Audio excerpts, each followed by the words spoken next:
अस्सलामुअलैकुम, आदाब and welcome back to JK civil service. मैं हूं आपके साथ शराफत अली, एक बार फिर से आपकी खिदमत में हाजिर। उम्मीद है कि आप सब खैरियत से होंगे, घर पे बैठे होंगे और सेफ होंगे। आज का जो टॉपिक है वो हम डिस्कस करेंगे about the rise of Sher Shah Suri के बारे में।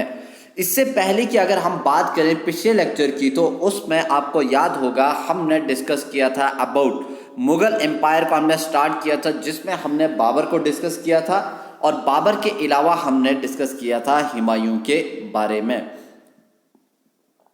हुमायूं के साथ आपको याद होगा कि जब हमने हुमायूं को डिस्कस किया था तो वहां पे हमने बैटल्स डिस्कस की थी, जिसमें आखिरी जो बैटल हुई थी बैटल ऑफ कन्नौज, जो हुई थी बिटवीन शेरशाह सूरी और बाबर के बीच में इन 1539 में। तो वहाँ पे क्या हुआ था, बाबर हुमायूं को हिंदुस्तान छोड़ के जाना पड़ा था और ये जब चले गए थे हिंदुस्तान छोड़ के, तो इसको हुमायूं को ईरान के किंग ने शेल्टर दी थी और वहाँ पे वो 12 साल रहे थे।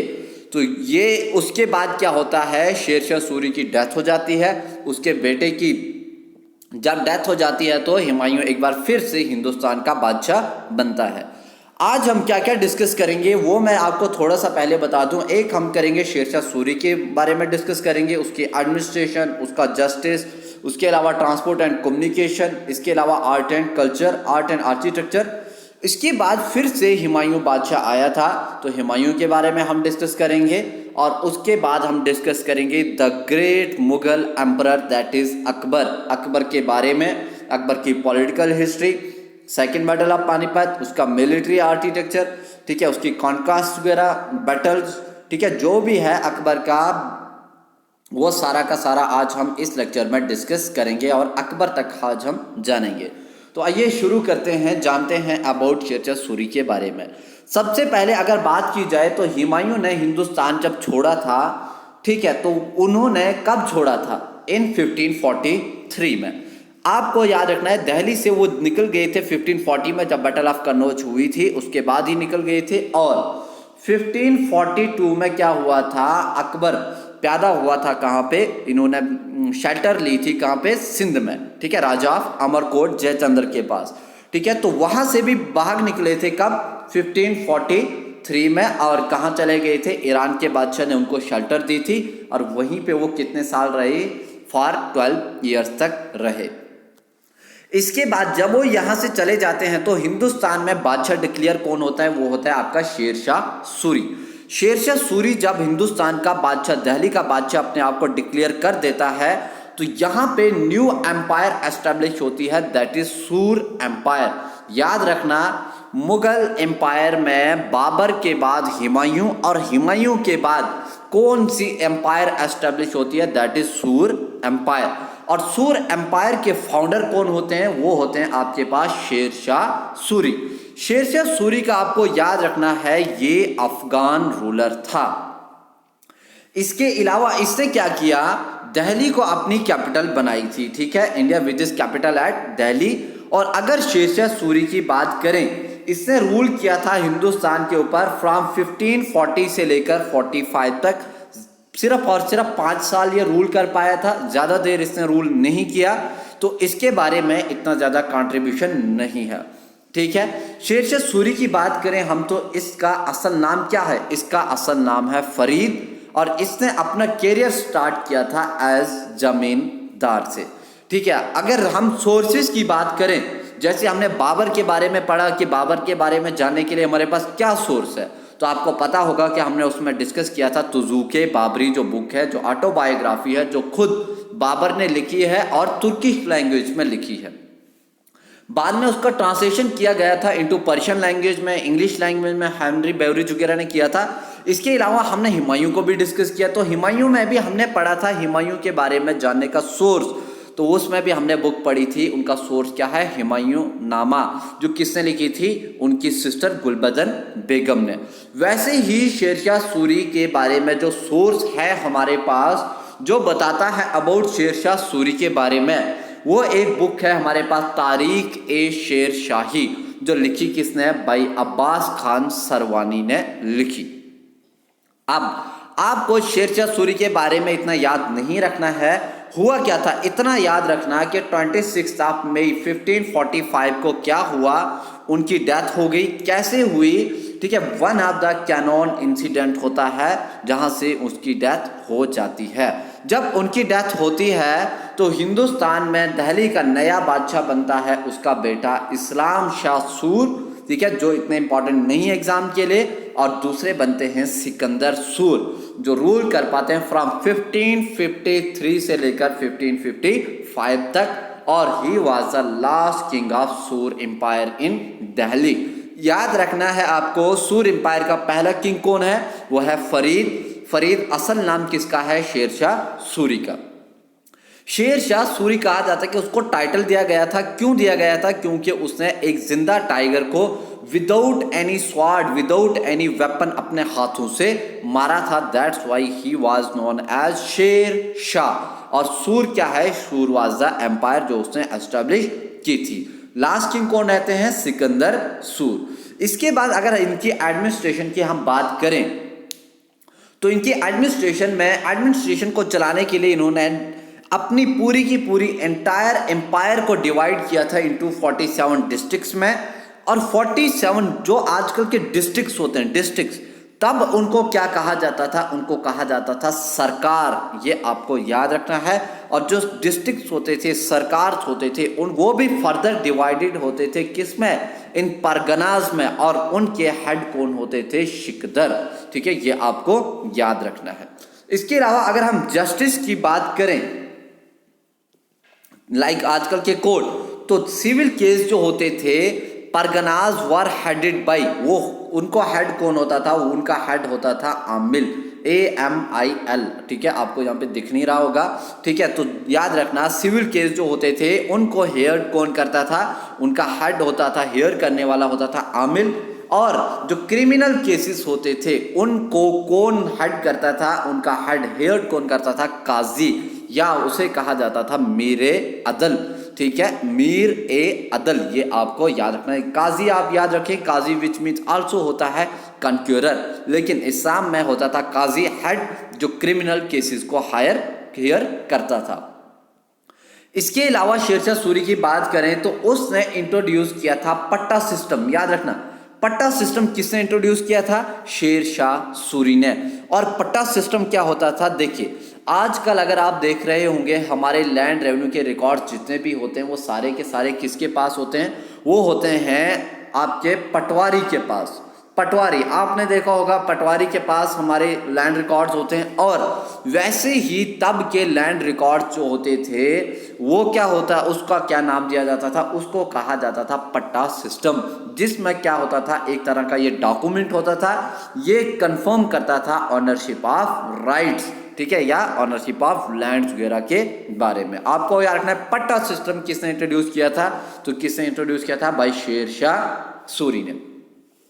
इसके अलावा शेरशाह सूरी ने क्या किया था, कॉइन्स भी मिंट किए थे। कौन से कॉइन्स, एक था सिल्वर रुपया और एक था गोल्ड मोहर, ये आपको याद रखना है, ठीक है, not must for examination. Next most important जो है ट्रांसपोर्ट एंड कम्युनिकेशन में उन्होंने क्या किया था, जो आपका टॉपिक भी है ट्रांसपोर्ट एंड कम्युनिकेशन सिस्टम, ठीक है, आई थिंक, लेकिन JKPSI में नहीं है, लेकिन ट्रांसपोर्ट एंड कम्युनिकेशन सिस्टम में उन्होंने क्या किया था, सबसे लार्जेस्ट रोड उन्होंने ही बनाया था, ठीक है, जिसका नाम क्या है, GT road, grand trunk road, जो जिस नाम से जाना जाता है। ये कहां से कहां तक था, तो ये था आपका फ्रॉम कलकत्ता टू, हिंदुस्तान के कलकत्ता से लेकर पेशावर तक, ये आपको याद रखना है।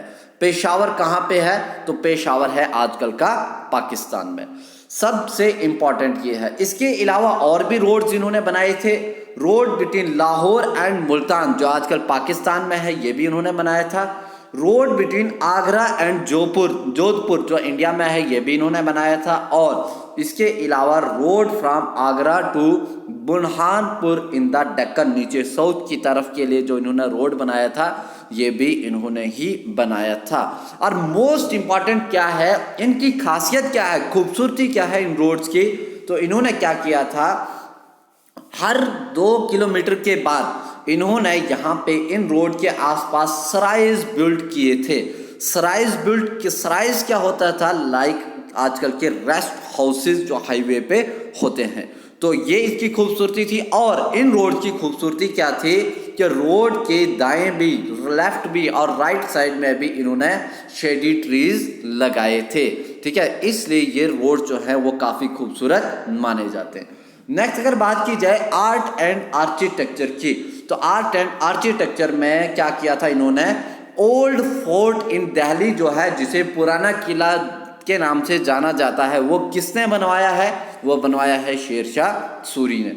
इसके अलावा इनका जो टॉम है एट कहाँ पे, Sasaram in the water, in the middle of the water, वो किसका है, वो है आपका शेरशाह सूरी का। ये आपको याद रखना है। शेरशाह सूरी के बारे में इतना ही है। नेक्स्ट, जब शेरशाह सूरी के बच्चों की भी डेथ हो जाती है, उनके बेटों के राजा जब खत्म हो जाती है, सूर एम्पायर खत्म हो जाती है, तो हुमायूं एक बार फिर से वापस हिंदुस्तान आता है और हिंदुस्तान का बादशाह बन पाता है। लेकिन अनफॉर्चुनेटली क्या होता है, he ruled only over India only for 1 year, सिर्फ और सिर्फ 1 साल के लिए वो हिंदुस्तान के ऊपर रूल कर पाता है।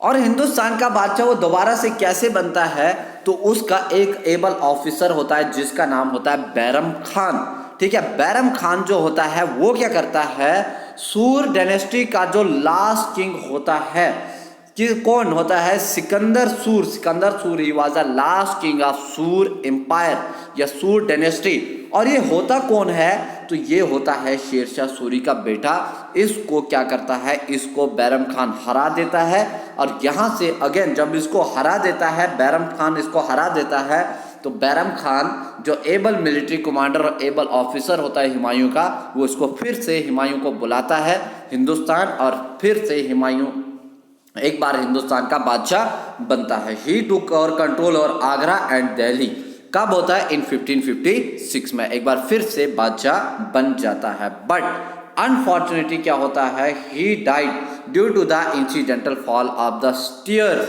ठीक है, staircase of his library at Delhi in 1556। होता क्या है, अनफॉर्चुनेटली जब वो अपनी लाइब्रेरी में गया होता है, तो वहाँ से जब वो नीचे की तरफ आता है सीढ़ियों से, स्टेयर केसेस से, तो वो वहाँ पे गिर जाता है और उसकी वहाँ पे डेथ हो जाती है। और इसके अलावा उसकी वाइफ जो होती है हमीदा बेगम, याद रखना जिसको अकबर ने जन्म दिया था वो कौन है, वो है हमीदा बेगम। वो क्या करती है, बिल्ड करती हैं एक magnificent mausoleum for him near his fort Delhi, ठीक है, ये आपको याद रखना है। और मैग्निफिसेंट जो डोम बना है इसके ऊपर, वो बना है मार्बल का, और marks of the style of architecture in north India का है, ये इंपॉर्टेंट नहीं है। इसके अलावा नेक्स्ट जब इनकी डेथ हो जाती है, तो इनके बेटे जो होते हैं अकबर, तब वो होते हैं कितने, 14 ईयर्स के ओनली। अकबर जो पैदा हुए थे वो हुए थे 1542 AD में पैदा हुए थे। कहाँ हुए थे, राजा ऑफ अमरकोट सिंध में। ये रूल कर पाते हिंदुस्तान के ऊपर फ्रॉम 1556 से लेकर, जब हुमायूं की डेथ हो जाती है तो ये रूल कर पाते हैं टिल 1605 AD तक, ठीक है। और असल में इनका नाम क्या था, इनकी अगर बात की जाए तो जैसे शेरशाह सूरी का असल नाम फरीद था, ठीक है, वैसे ही अकबर का असल नाम क्या था, जलालुद्दीन मोहम्मद अकबर। ये आपको याद रखना है। पैदा कहाँ हुए थे, अमरकोट सिंध में, in the palace of Rajput, एक राजपूत किंग थे वहां पे, कौन थे, राणा प्रसाद, ठीक है। कब पैदा हुए थे, 15 अक्टूबर 1542 में। और succeeded by his father Humayun at the age of 13-14 years की एज में ये राजा बने थे।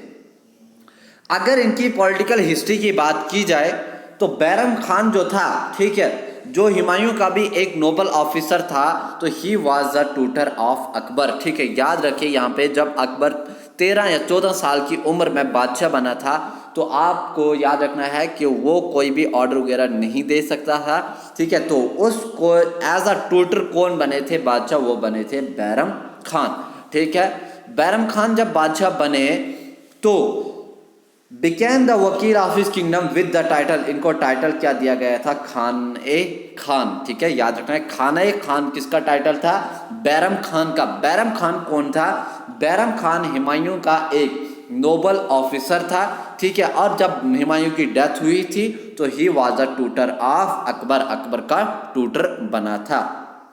लेकिन हुआ क्या, जैसे ही अब्राहम इसकी हुमायूं की डेथ हो जाती है तो होता क्या है, दिल्ली में डिक्लेयर कर देता है राजा हिमू अपने आप को किंग ऑफ दिल्ली, और ये रूल कर पाता है ओनली फॉर 100 डेज। जब ये डिक्लेयर कर देता है किंग ऑफ इंडिया तो इसके साथ क्या होता है, यहाँ पे होती है second battle of Panipat. Second battle of Panipat कब होती है, 1556 में। आपको याद रखना है किस किस के बीच में हुई, तो बिटवीन अकबर के बीच में और राजा हिमू के बीच में। हिमू जो राजा था ही वाज, बाद में उसको मारा था, he was killed by Mohammad Adil Shah ने मारा था। लेकिन अकबर की तरफ से अगर बात की जाए तो अकबर की तरफ से, अकबर देखो 13 साल का बच्चा था तो उसने खुद युद्ध नहीं लड़ा था, तो याद रखना अकबर की तरफ से किसने लड़ा था, बैरम खान ने। बैरम खान जो था he was the tutor of Akbar, और हिमराज जो था, हिमू जो था, उसने अपने आप को डिक्लेयर किया था किंग ऑफ दिल्ली, और ये रूल कर पाया था ओनली फॉर 15 ईयर्स। लेकिन सेकेंड बैटल ऑफ पानीपत होती है जिसमें इसको हरा दिया जाता है, और इसको मार कौन देते हैं, मोहम्मद आदिल शाह। इसके अलावा अकबर की अगर मिलिट्री कॉन्क्वेस्ट की बात की जाए तो यहाँ पे मैंने ये सारी की सारी लिखी हैं, ये आपको लेकिन एग्जाम के लिए नहीं पढ़नी है, ठीक है। इसके अलावा जो इसमें इंपॉर्टेंट होगा वो मैं यहाँ पे डिस्कस करूँगा, वो है आपकी battle of Haldi Ghati. Battle of Haldi Ghati जो है ये इंपॉर्टेंट है। ये कब हुई, तो ये होती है 1576 में। याद रखना है बैटल ऑफ हल्दी घाटी कब होती है, 1576 में। किस किस के बीच में होती है, तो ये होती है अबाउट राणा प्रताप सिंह, जो सन है किसके, उदय सिंह के, और इनको किसने डिफीट किया था, बाय मान सिंह एंड असफ खान। देखो आपको याद रखना है बैटल ऑफ हल्दी घाटी जो हुई कब हुई, 1576 में। किस किस के बीच में हुई, तो ये हुई बिटवीन राणा प्रताप सिंह और किस किस के बीच में, मुगल एम्पायर या मुगल आर्मी को लीड किसने किया था, मान सिंह एंड आसफ खान। ये जो मान सिंह जो हैं ही वाज अमंग द 9 रतन, ठीक है। वो अकबर के जो 9 रतन से उनमें एक रतन जो था मिलिट्री हेड वो था मान सिंह, ठीक है। और इन्होंने क्या लड़ा था, इन्होंने बैटल ऑफ हल्दी घाटी लड़ी थी, जहां पे क्या हुआ था, मान सिंह राजा प्रताप सिंह को हरा दिया गया था, राणा प्रताप सिंह को। इसके अलावा नेक्स्ट जो है बैटल ऑफ अहमदाबाद, ये आपको लेकिन एग्जाम के लिए याद नहीं रखनी है, बैटल ऑफ जो है आपकी अहमदाबाद। उसके बाद नेक्स्ट जो है आपको याद रखना है बुलंद दरवाज़ा, जो कहाँ पे है, बुलंद दरवाज़ा जो है आपका फतेहपुर सिकरी में, in the commemoration of his victory और गुजरात। याद रखना है आपको बुलंद दरवाज़ा किसने बनवाया, तो किसने बनवाया, अकबर ने। कहाँ पे है, तो यह है फतेहपुर सिकरी में। क्यों बनवाया गया था, तो जब इन्होंने गुजरात को कॉन्कर किया था तो उसकी विक्ट्री में, उसकी खुशी में उन्होंने बुलंद दरवाज़ा को कंस्ट्रक्ट किया था। नेक्स्ट आपको याद रखनी है, बंगाल की याद नहीं रखनी है कॉन्क्वेस्ट। कश्मीर का अगर आप याद रख सकते हो तो याद रख लेना, कश्मीर में इन्होंने इन्वेड किया था 1585 में, ठीक है। और तब कश्मीर का रूलर कौन था, ये आपको याद रखना है। तब कश्मीर का रूलर था आपका याकूब शाह, यूसुफ शाह चक, ये आपको याद रखना है, Yusuf Shah Chak, CHAK, Yusuf Shah Chak. He was the king of the at that time of Kashmir. लेकिन याद रखना है यूसुफ शाह चक, जब ये कश्मीर में अटैक इन्होंने किया था तब अकबर खुद नहीं आया था, तब अकबर ने किसको भेजा था कश्मीर, तो तब अकबर ने भेजा था कश्मीर कासिम खान को, और इसी को बना दिया जाता है फिर कश्मीर का फर्स्ट मुगल गवर्नर, ये आपको याद रखना है। उसके बाद अकबर खुद से आए थे 1589 में, उन्होंने पहला विजिट किया था कश्मीर में। इसके अलावा आपको याद रखनी है रिलीजियस पॉलिसीज ऑफ अकबर, इन्होंने बनवाया था इबादत खाना। इबादत खाना क्या होता है, विच मीन्स होता है हाउस ऑफ वर्शिप, वर्शिप करना, इबादत करना, जहाँ पे हर कोई इबादत कर सके, ठीक है। और ये कब बनाया था इन्होंने, इन 1575 AD में इन्होंने ऑर्डर दिया था कि कंस्ट्रक्शन किया जाए किसकी, इबादत खाने की। कहाँ पे, near the Jamia Masjid in his newly built town of Fatehpur Sikri. याद रखना है इबादत खाना जो बना कहाँ बनाया गया था? फतेहपुर सिकरी में।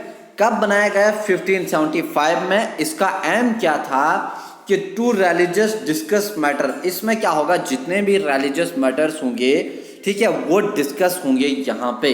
इनिशियली क्या था कि इसमें जो रिलीजियस मैटर जो डिस्कस होते थे वो सिर्फ ओनली सुन्नी जो इस्लाम में एक जो सेक्ट होता है उस वो अलाउड थे इसमें, ठीक है, वही इसमें रिलीजियस मैटर को डिस्कस वगैरह कर सकते थे। लेकिन हुआ क्या नेक्स्ट, इन 1578 AD में क्या किया, इसको उन्होंने कन्वर्ट कर दिया इबादत खाना इनटू, इबादत खाना जो था उसको कन्वर्ट किया into parliament of religions.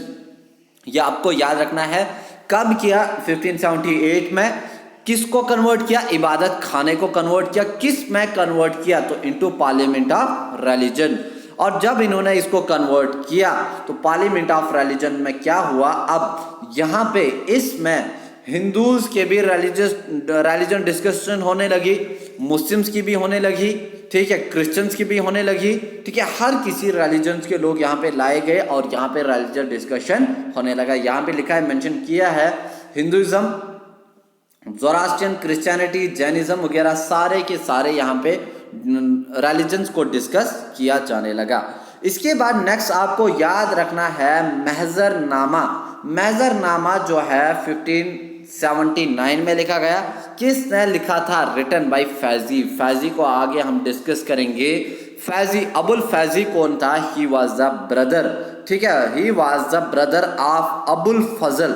Abul Fazl के ये भाई थे जो एक कोर्ट पोइट थे। तो याद, इसमें इतना याद नहीं रखना है। इसके अलावा नेक्स्ट आपको याद रखना है दीन ए इलाही। दीन ए इलाही जो है ये प्रोपोगेट किया था अकबर ने, ठीक है, प्रोपाउंडेड बाय अकबर इन कब? 1582 में। ये आपको याद रखना है।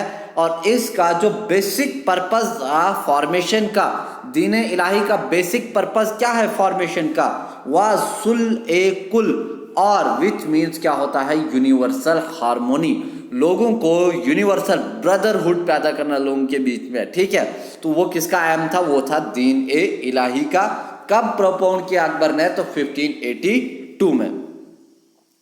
इसके अलावा अगर इसकी बात की जाए टेनेंट्स की, तो ये आपको याद नहीं रखना है।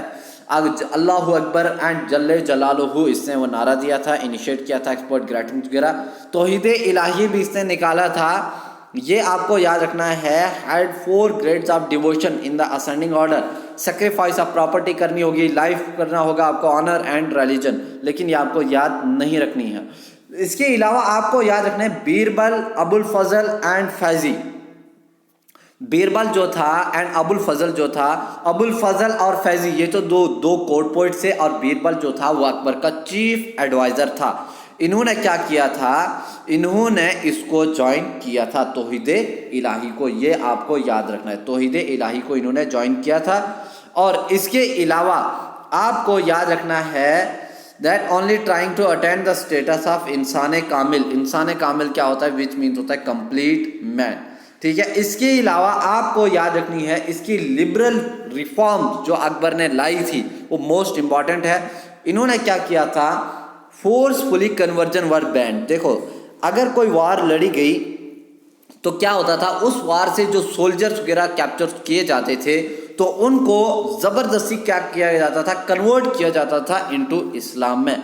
तो इन्होंने क्या किया? सबसे पहले उसको, उस प्रैक्टिस को बैन किया। दूसरा, पिलग्रिमेज टैक्स जो होता था वो भी इन्होंने एबॉलिश किया। ये कब किया था? ये किया था 1560, यहाँ पे मैं लिख रहा हूँ 1563 में। ये आपको याद रखना है, अकबर ने एबॉलिश किया था पिलग्रिमेज टैक्स। कब किया था? 1563 में। नेक्स्ट, इन्होंने जजिया टैक्स को भी एबॉलिश किया था। ये हुआ था लेकिन 1564 में। और आपको पता होगा जजिया टैक्स को हिंदुस्तान में इंट्रोड्यूस किसने किया था? तो ये किया था भाई मोहम्मद बिन कासिम ने। कब किया था? तो 1712 AD में। और जजिया जो टैक्स पे करना पड़ता था, ये किसको करना पड़ता था?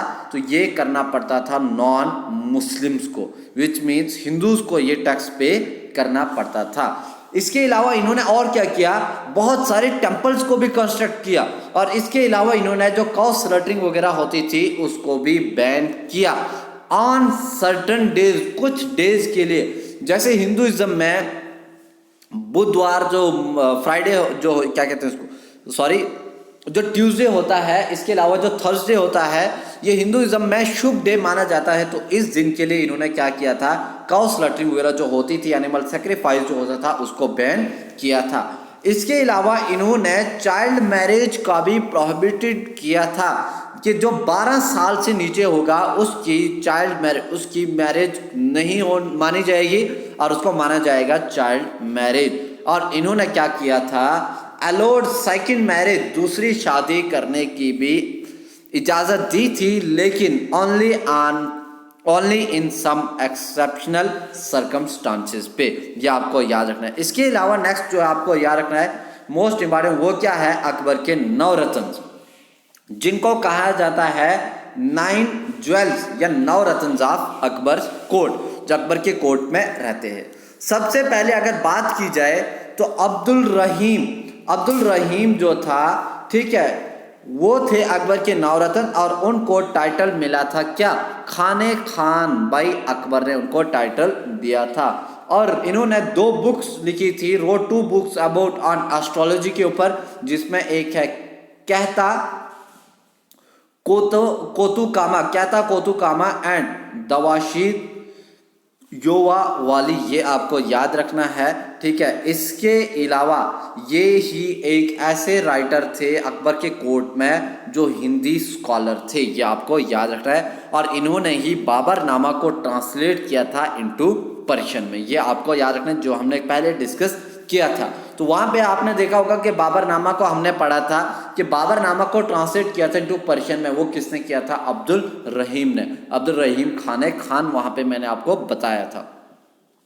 इसके अलावा नेक्स्ट जो कोर्ट पोइट हैं वो होते हैं अबुल फजल जो होते हैं, ठीक है, इन्होंने बुक लिखी है कौन सी, अकबर नामा, जो अकबर के ऊपर लिखी गई है। एंड दूसरी कौन सी बुक है, आइन ए अकबरी क्या, इसमें क्या लिखा गया है, अकबर कैसे कानून लागू करता था। आइन एक उर्दू का वर्ड है विच मीन्स क्या होता है, रूल एंड रेगुलेशन। इसके अलावा नेक्स्ट आपको याद रखना बीरबल, जो बीरबल थे वो अकबर के चीफ एडवाइजर थे, ठीक है, ये आपको याद रखना है। और ओरिजिनल नेम अगर पूछा जाए इनको एग्जाम में, अगर आपको एग्जाम में पूछा जाए कि हु वाज महेश दास, तो महेश दास भी किसका नाम था, बीरबल का असल नाम था। और बीरबल क्या थे, इसके एडमिनिस्ट्रेशन में चीफ एडमिनिस्ट्रेटर थे। नेक्स्ट बात की जाए फैजी की, फैजी कौन है, अबुल फजल के जो ब्रदर हैं वो है फैजी, और ये भी एक कोर्ट पोइट थे अकबर के कोर्ट में। नेक्स्ट है हकीम हानम जो है वो क्लोज फ्रेंड थे अकबर के, and he was the chief of the royal school और पाठशाला। ये क्या थे, हकीम हानम जो है, आपको याद रखना है कि पाठशाला वगैरह जो स्कूल वगैरह थे उनके हेड किसको बनाया गया था, वो थे हकीम हानम। नेक्स्ट है राजा मान सिंह की बात करें तो राजा जो मान सिंह थे ये कौन थे, he was the great Rajput general.